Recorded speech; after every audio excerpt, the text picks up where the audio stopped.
I'm George Takei. I went to LAX, Los Angeles Airport, to go to Dublin, Ireland for a Star Trek convention.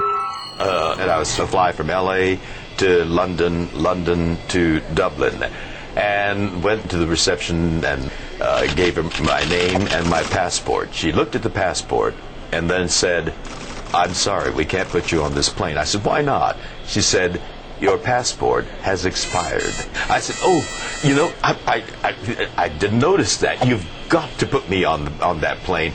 She, being a kind-hearted person, said, "Well, all right, but when you land in London, they could very well put you on a plane coming right back." I never had a more anxiety-riddled, pins and needle trip ever, either before or since then. Finally landed in London, and when we came to the immigration hall, I looked down the row of customs agents, and I found the most milquetoastiest looking one, bald-headed, chubby-cheeked, spectacled, got in line. And it was my turn. I gave him my passport, hoping and praying he wouldn't see the date, the expiration date.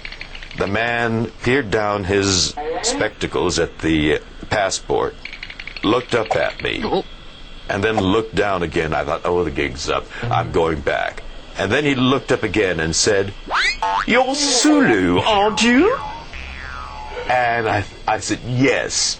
And he said, "Well, your passport's expired, but I'm a great, big, huge, massive Star Trek fan.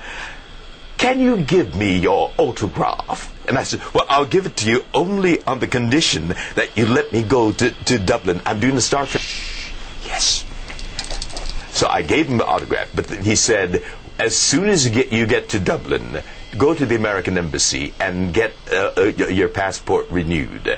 And so I did exactly as I was told. I went to the American Embassy in Dublin first thing, and the embassy official there too was a Star Trek fan, and so he not only renewed my passport, he gave me a brand new American passport. I'm one of the few Americans who has an American passport issued in Dublin, Ireland.